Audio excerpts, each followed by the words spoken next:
Hey there, my name is Mel and I'm a high school English teacher from Brisbane, Australia. Thank you for tuning in. In this video, I'm going to share with you some research I've been doing into AI and what that's going to do to schools, and particularly our role as educators. I'm going to offer some practical strategies for how I'm navigating it in my classroom and hopefully leave you feeling a little bit of a sense of hope and optimism in the face of what can be a little bit uncomfortable in this really strange time of technological advancements. So stick around and yeah, let's explore this together.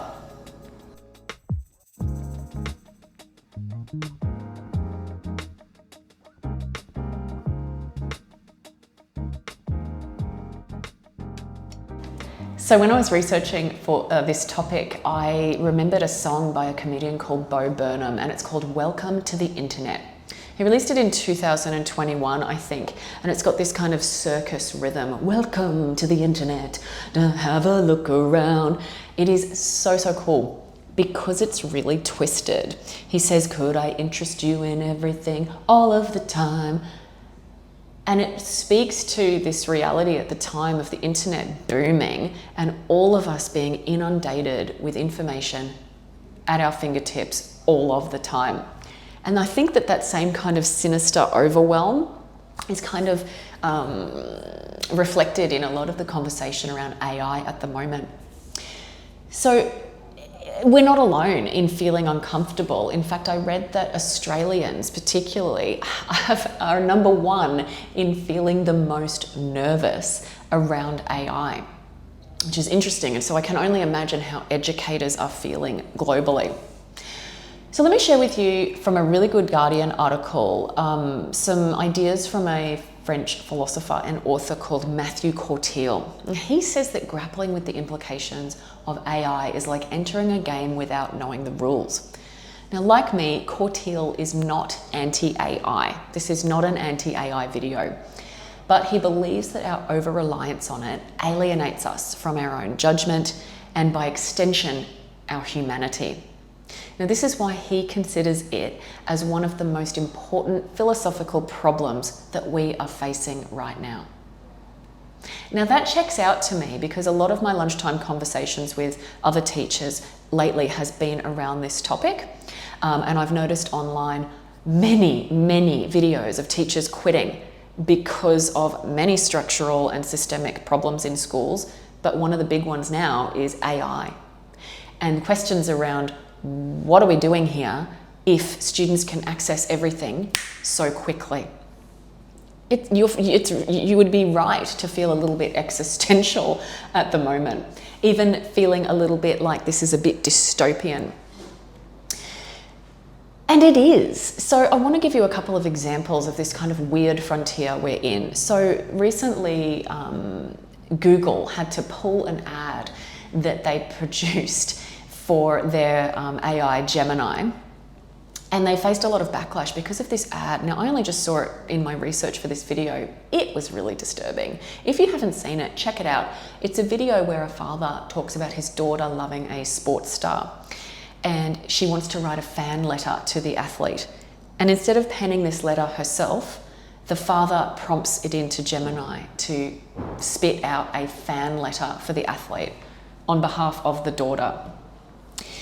Yeah, really optimistic, how fun. And it's kind of chilling to watch the ad, but it was actually heartening to know that it got pulled because of the backlash. I really liked a response from a writer at the LA Times who said, turns out it's really hard to market apocalyptic AI technology. Well, yeah, it is, but you would probably notice a lot of marketing right now to get us to feel as though we need this technology. And obviously there are benefits to it, but the focus of my video today is really on a kind of a cautionary approach when it comes to our classrooms. How about this for another one? The Chicago Sun-Times published a 2025 summer reading list with 15 books on it. 11 of them don't even exist. That's right, they published a summer reading list where it wasn't even real books. So this has obviously gone through the freelance journalist who's gone through the publisher, and it has made it all the way to being published. And it was phony rubbish, or it's enough to drive you botshit crazy, right? And no, that is not a mistake. I am saying botshit instead of batshit. This is actually a term that I learned about in my research. So we know that when AI will spit out incorrect kind of mumbo jumbo answers, we're calling them hallucinations. Well, there's actually some researchers who coined the term botshit, which is a reference to when those hallucinations are perceived to be real and they are disseminated. So it becomes, it's sort of this untruthful content that is widely shared. For fun reading on your own time, I really recommend checking out their article, which differentiates between traditional forms of bullshit and botshit. So the overlaps are quite compelling. As teachers, we've read this kind of work. We know what this kind of rubbish looks like. And unfortunately, it's proliferating the internet right now and sadly infiltrating kids' connection to writing. So I'm thinking really around the social implications here as well as the academic ones as well. Think of AI as this kind of easy road that kids are tempted to take because it's a kind of convenience maxing. AI is kind of an efficient way out of relational labor, small mistakes, tensions, inadequacies, etc. There's this perception developing of the right answer. And what saddens me is the presumption that kids have that it will be better than them. That saddens me. But when we outsource that labor consistently to chatbots, etc., we kind of lose that sense of self-expression, nuanced social skills, and emotional intelligence. We know that it's having an impact on relationships. Of course, you've probably seen the articles of people falling in love with chatbots. But people are using AI to write everything from birthday cards to wedding vows to eulogies. Now, guess what? To each their own. I know some people struggle with writing, but there is some research here that indicates that, you know, if people do learn that you are using AI for those kinds of personal moments, it can actually damage the trust and have like a negative impact on relationships. I'm thinking back to a card I got recently by a student that simply said, "Miss Ralph, you are a good teacher." And for this student, that would have been quite a lot of effort to write that. And I cannot imagine what he would have written to me had he used ChatGPT. Either way, you're taking a gamble, right? When you're using ChatGPT for those personal interactions. Obviously, as the Guardian points out, the gamble is A, that people won't realize, or B, that if they do realize, you know, that they won't be pissed about it. As a couple of wives were in the research I did about wedding vows, and even using ChatGPT to recreate wedding footage based off one photo. One guy lamented the fact that they didn't have a wedding video, and he fed in a photo of him and his wife's wedding, and it generated 8 seconds of really nightmarish footage that his wife was pissed about. So proceed with caution with AI in your social interactions, but likewise, we need to proceed with caution in the classroom as well.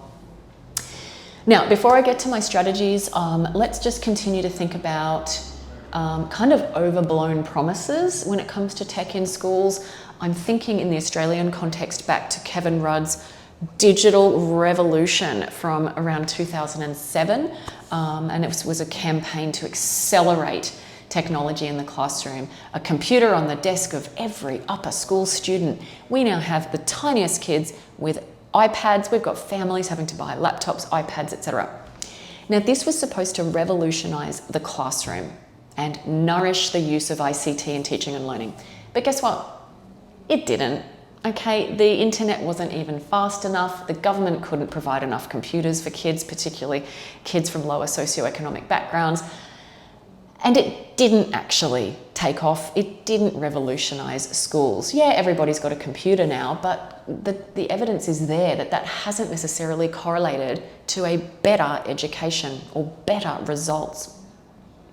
So let's keep in mind at the moment that even though there's a huge message coming to educators about embed AI, quickly develop digital literacy, let's just pause for a sec, because currently there's no evidence to suggest that this is going to be beneficial. I'm not saying it won't be, but at the moment, I think a cautious approach is warranted, given the massive pressures on teachers as it is. If you missed it, a really big news article came out recently about an MIT study that looked at the cognitive cost of relying on AI to perform tasks that humans previously accomplished more manually. So this MIT study had 3 groups in it. One group used exclusively ChatGPT to write essays. Another group, I think, just used Google and online sources. The third group used no support at all. So this did the rounds on the news because it showed a dramatic discrepancy. The people who used ChatGPT demonstrated less brain activity than either of the other groups. The ChatGPT group, unsurprisingly, showed no ownership whatsoever over the essays they'd produced, and they couldn't quote from what they had apparently written. So this would look, for most teachers, we all would have been like, yeah, no shit, Sherlock. Obviously, the ChatGPT group, didn't show that long-term understanding. And what they showed as well is that large language models, because they're trained to spot answers across vast tracts of data, they found that the answers it produces tend toward consensus. They're riddled with cliches and banalities and in the caliber of ideas. So one of the researchers said that if you have no divergent opinions being generated, you've actually got average everything everywhere all at once. She says that's what we're kind of looking at here. Now, they did point out that older technologies have obviously aided us before. We've all used SparkNotes, we've all used Google to understand and refresh our ideas. But they're saying with AI, people are so thoroughly outsourcing their thinking that it actually makes us average too.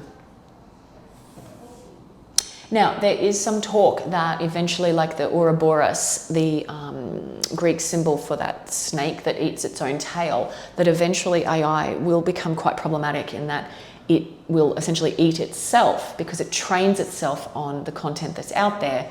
The assumption is that perhaps the content that's out there will become so dodgy that it will be training on dodgy and spitting out dodgy, and you get the idea.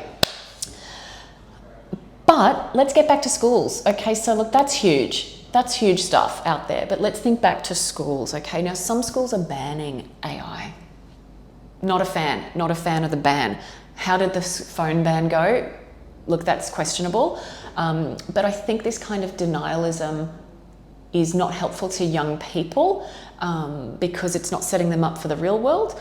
On top of that, banning it in some schools and not in others just continues that digital divide that we already know is huge, particularly between public and private schools.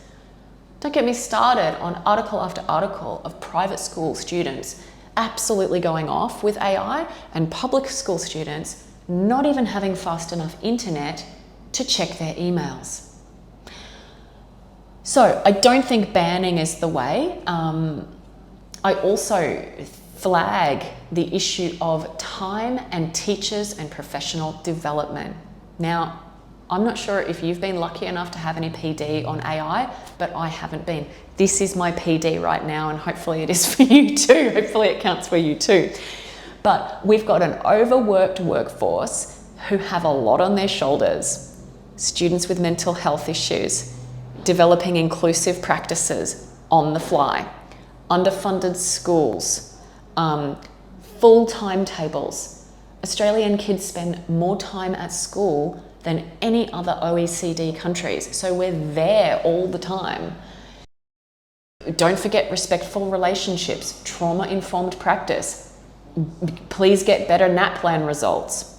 So there's a lot to deal with on our shoulders.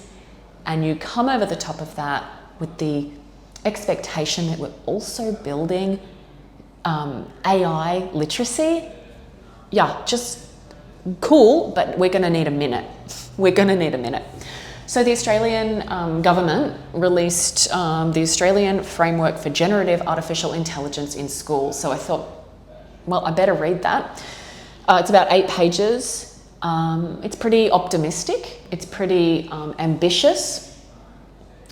It's got some fancy words about privacy and equitability, but it doesn't have much in the way of how things should operate on the ground. So I do recommend you check that out, but my video is going to be more useful to you in how to deal with it with kids and keep your sanity. So without further ado, let's jump into my practical strategies. So number 1 is around class time and building ideas. Wherever possible in the classroom now, I'm sure many teachers will agree, go back to paper and pen. Trust me, I've been doing this for years, long before AI even exploded. Why? Because I was already pretty lonely from seeing a sea of computer screens in my face. We know kids were playing Tetris, we know kids were watching Netflix, etc. So wherever possible, close down those laptops and get kids demonstrating their ideas with pen and paper. Frequent check-ins to see ideas building in front of you, so don't fall for the student line of I work better at home or I can't focus in here. Really keep students accountable for showing their ideas building over time by saying, look, I'm pretty sure your parents aren't expecting you to come to school and do nothing for 6 hours a day. We all want to see you build the idea over time. So that's one of my first tips here. Plus, I want to flag building your own understanding here of AI checking, because look, we know that students to me are like the raptors in Jurassic Park. Now, this is not a negative.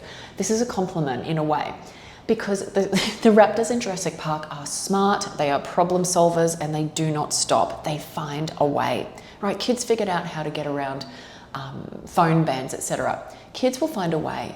So seeing an idea build in class helps you as a teacher know that that final product is hopefully as authentic as possible.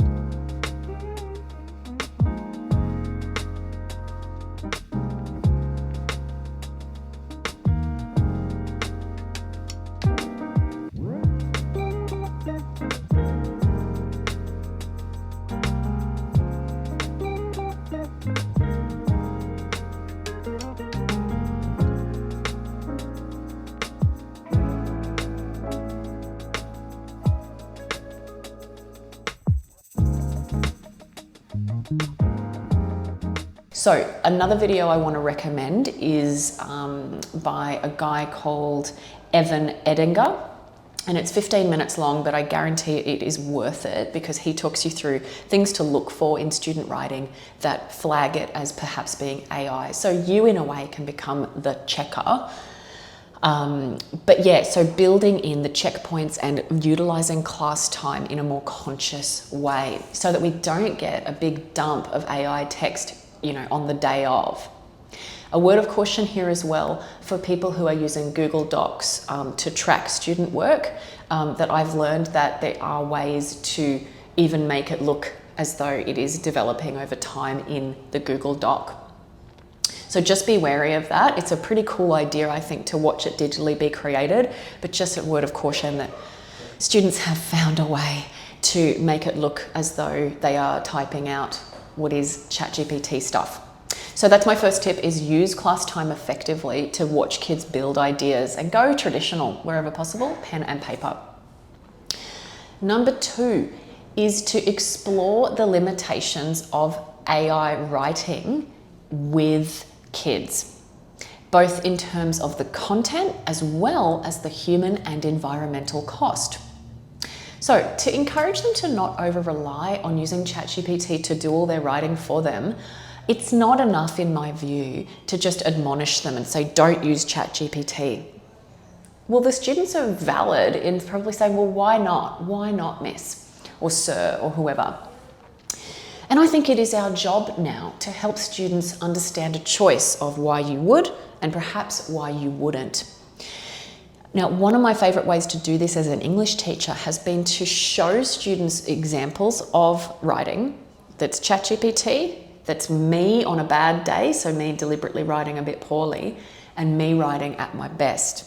So I'll show some screen footage right now of that process, and you can see that when I ask the kids to describe the tone of the ChatGPT writing, it's their own words: robotic, emotionless, boring, repetitive, empty, etc. And that's the kids themselves identifying that limitation of the writing. What a great lesson that was, to then see them build on that and go, the writing over here is way better than the writing over there. Why? So here's the thing, I'm not convinced that kids are doing enough reading in general to be able to differentiate between good writing and bad writing.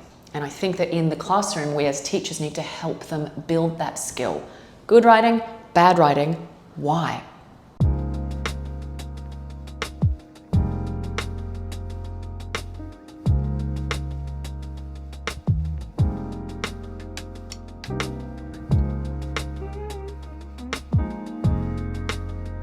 Additional part of this point, as I mentioned, was the human and environmental cost. I think it's a really wise thing to do as teachers, to talk to our students around those costs. And what do I mean by those costs? Well, from the research I did, AI systems are fueled by millions of unpaid workers around the world. So they're performing repetitive tasks under precarious labor conditions. And let's not forget the fact that every single AI prompt, yes, even for us adults, I'm looking at you on LinkedIn, the people who got obsessed with generating images of themselves as toys, as action figures, I should say. Every single prompt like that actually uses a vast amount of energy and water. Literally, the electricity used to type 100-word email through AI is equal to powering 14 LED light bulbs for an hour. So just because we can doesn't mean we should. So I think that talking to kids about the human and environmental cost is really critical to help them understand the role of AI and perhaps say, do I absolutely need to do that prompt? I think that's vitally important. Step number 3 is don't admonish or demean kids or try to catch them out in using AI. Try to lead with curiosity and care. I think this really does go back to self-esteem. We've found from the research that students rely more heavily on AI when they report lower academic self-efficacy. In other words, students are feeling less capable of succeeding on their own. So the findings I saw showed that generative AI use is associated with a reduced academic self-efficacy and higher learned helplessness. This is concerning because students are starting to believe that their own effort either doesn't matter or that they are going to be worse than the computer. So keep in mind that students who you can see are likely using it, there's going to be a story behind that use. There's going to be kids that straight up just use it because they're choosing that easy road. But in your conversations with those students, it's great to ask some follow-up questions around what got them relying upon it so heavily in the first place, and can we look at boosting that confidence in terms of their academic ability. Number 4 is around reimagining assessment tasks to better prepare kids for the future. So for teachers in the classroom, that needs to look like baking in heaps of opportunities for speaking, for arguing, for role play, for play, for group work, for interpersonal skills that are critically important in the workforce of the future.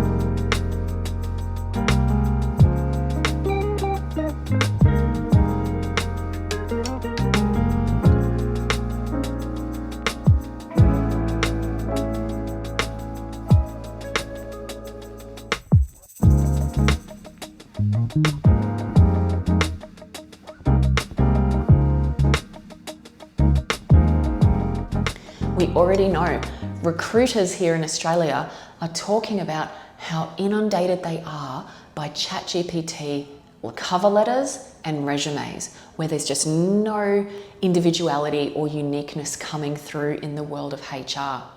So let's, in class, offer kids opportunities to develop their own voice, to literally to speak more and interact more. Now, when it comes to assessment tasks, I think the 5-paragraph essay done outside of exam conditions is going to be dead very, very soon, if not already. I know that many universities are introducing what they call a viva voce, which derives from the Latin phrase word of mouth. These are unscripted conversations where students demonstrate their understanding. So short spoken assessments sound really awesome to put that to just have that integrity in the learning. We've got the Sydney University have what they call a 2-lane approach, which is a pretty cool model that sets up 2 versions of assessment, where one is completely AI free and the other one sort of has a more, I suppose, honest acceptance that AI might be used in it. I came across a scale that's been useful to me called the AI assessment scale. I'll put a picture of that on the screen now. And I also loved this table, which shows a number of different ways that ChatGPT can be used effectively. And number 5 is to be even more human than you have already been in your career as a teacher. I'm talking animated gestures, I'm talking warmth, I'm talking metaphors. What I found in my research was that kids who have a better relationship with their teacher are less likely to cheat. Yeah, that's pretty cool. Plus, they're less likely to cheat when they perceive that their teacher is enthusiastic, caring, and a role model. Now, in this study, when they talked about teacher enthusiasm, they referred to things like students perceiving that their teacher is competent, motivated, friendly, fair, engaged, and caring, who gives interesting classes. Now, students who perceive their teacher to meet that definition of enthusiasm were less likely to cheat. This is not a rose-colored glasses kind of moment from me. I am not suggesting that if you're simply a warm and friendly and awesome teacher, you're going to be all good. Kids are going to cheat, they always have. But it's food for thought for us as teachers to say, in the world of AI, what is it that we can offer students that it goes beyond technology and is completely human? The things that ChatGPT cannot do. And that is inspire, and that is be a role model, and that is be a caring and reliable adult in these kids' lives. So wherever possible, maintain your own humanity, maintain that connection with young people, because that's one of your best, I think, best ways forward in this strange technological time. And I think kids really, really need it. So I come to the end of my video and I want to say this to you with real honesty. I actually feel quite optimistic about the future of schools because AI is going to force us to do things differently. If teachers are used to anything, it's change and unpredictability. Sure, and workload. So I would really love some more PD and some time to do that PD. But for now, I want to say this.